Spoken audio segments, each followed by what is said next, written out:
but don't have an intention to try to replace David with a seed of David just because you got something against David. Because David ain't went nowhere. Why does David need to be replaced so bad? So I'm just giving you two sides of the perspective,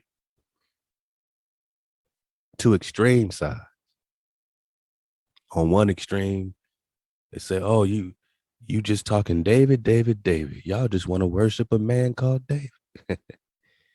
Nah, that's extreme.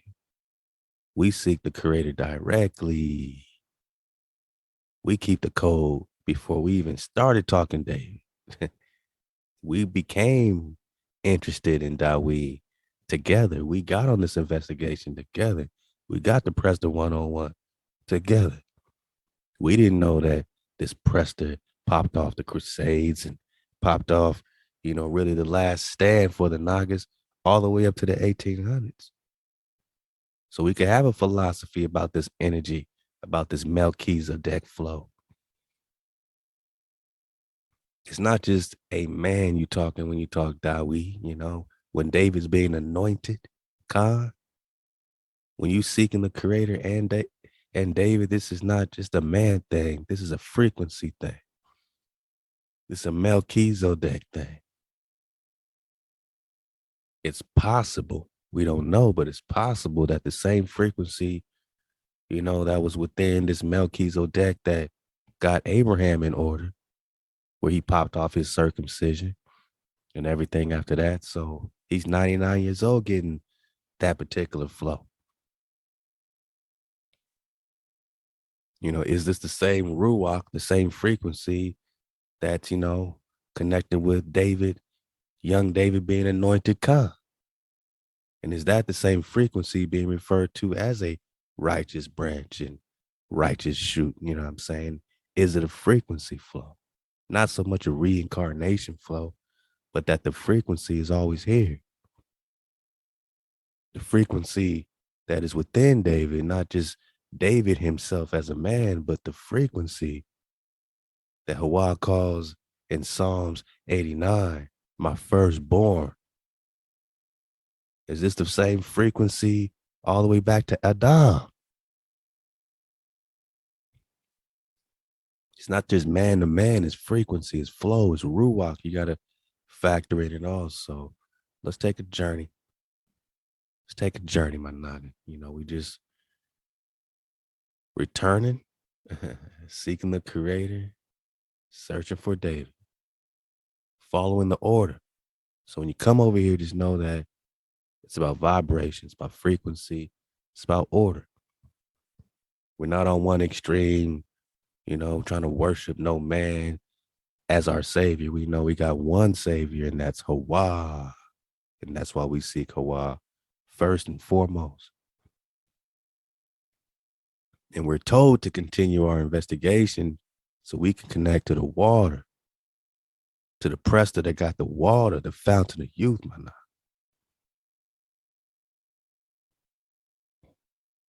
Ezekiel 37, one shepherd. One shepherd. Let's take a journey. Back to Malachi 4. So let's ride this wave before we get to the righteous branch side of the equation. And again, whether it's David himself or a Davida herself or a righteous branch of either Davida or David themselves, as long as HaWah sends us a Mashiach, that is Baruch. It is Baruch to be sent a messenger to lead you to the water on behalf of the Creator. You know what I mean? It's all one flow, whether it's in this vessel or that vessel or that vessel. So, I don't have a a race car in the race, you know what I'm saying? Whether, oh, this is King David or this, or this is David. Like, we don't know. You know what I'm saying? We can't try to be so unmoldable, unframeable, unshapeable. We came here to learn, man. But on the real, what I ain't gonna do is, go back and forth with, anybody that just wants to argue back and forth different their perspectives. That's cool. Leave your comments. But if you just come just to instigate, what I'm saying? Well, I think this and I think that. Hey man, you can exit through the back though. You ain't here to surf the wave of possibilities. We didn't anchor on nothing. Only HaWah, only the code. As far as the theories, we haven't anchored on anything. We on Preston 101. Still got a bunch of questions. Is David Moshe? That's a little more evidence, even in the Qumran scrolls that we got pulled up over here, but that's another question. So that David Moses connection is a whole nother flow. So let's look at this Malachi 4. And again, does the script talk about anybody returning? Let's just take it from there before we get spooked out about David personally returning or being sent, even though, he is said to have died. Did he actually die? Or is he being brought back like Moshe, whose eyes were never dim? His eyes were never dim, Deuteronomy 34, verse 7.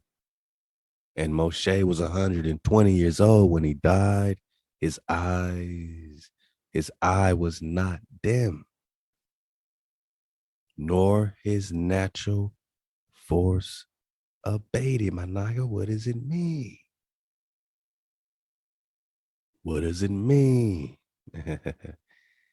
For his eyes to never be dim or his natural force to not be abated? Hey, it's a marvel, right? Press the John in the marvel, right? So, in Prester John and the Marvel, after the Crusades, I told you it's all about the Crusades when it comes to the Preston. John traveled the world until he found the island of Avalon. There he gained the evil eye, right? So this evil eye is some type of technology. It's not some evil thing. Some type of technology. The device actually split into 6 pieces. Hold up, man. All this hijack city. Hold up. The evil eye is made of an unknown metal. Okay, so we're talking technology, a device, right? Capable of manipulating matter and at a molecular level, firing concussive force blasts, disintegrating matter, nullifying other energy sources, and creating or destroying force fields.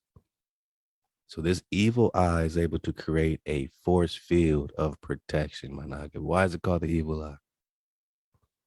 The evil eye possesses dimensional time travel abilities. Why is it called an evil eye? You could travel through time. You can create or destroy a force field. It had a safety button that charged it, but if the button was left on, the power would rapidly rise to dangerous levels,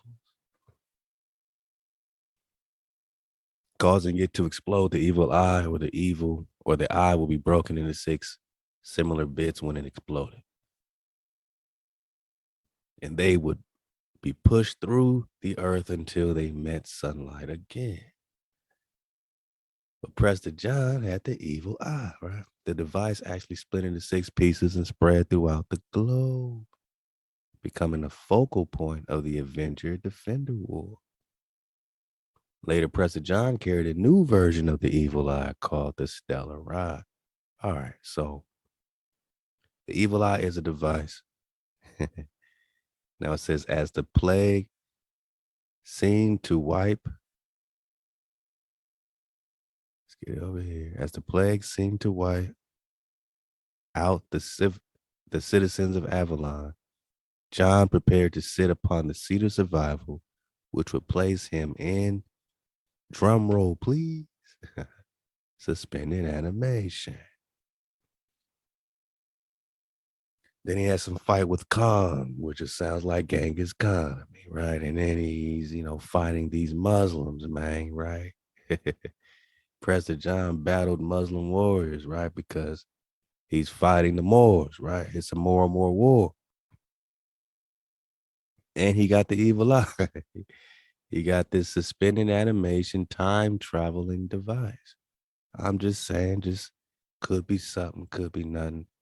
Keep the evil eye and keep the suspended animation in mind.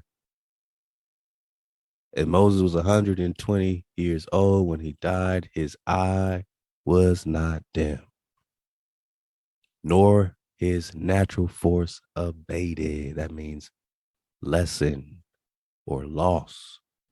He didn't lose no natural force, and he didn't lose no life, man. Was he in suspended animation, my not? His eye was not dim. His natural force was never lessened. Was he in suspended animation? We're just talking marvels, though. Let's go back. My point is, Moses was left in suspended animation. His eye was never dim. His life force was never abated. And now let's look at Elijah. I'm just saying, when we say David is returning, don't sound like this is crazy and spooky. What's going on with Elijah? And you know, HaWah got this covenant with David. Just keep this covenant in mind. Psalms 89. I will sing of the mercies of HaWah forever. To all generations will I make known your faithfulness with my mouth.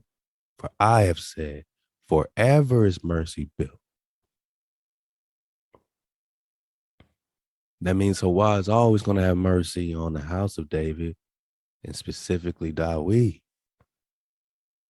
In the very heavens, thou does establish your faithfulness. I have made a covenant with my chosen.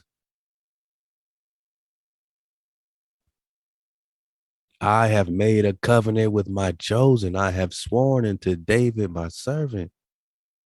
So before you jump over David to the righteous branch, which is what some people's intention is, and I don't know when we read this righteous branch translation, if it was added later by this Christian insurgents and inserting their philosophies into our Tanakh. You know, it is about the tribe waking up and coming back and returning, right? Hosea 3. It is about that. The tribe got to return. Israel got to return. So the covenant with David is not separate than the covenant with Israel. But it's a fact that you got to see HaWah most high over everything. You can't put no power before your power. Then you can talk surfing away with David as a Khan and having some nobility, because you went a long time without no nobility.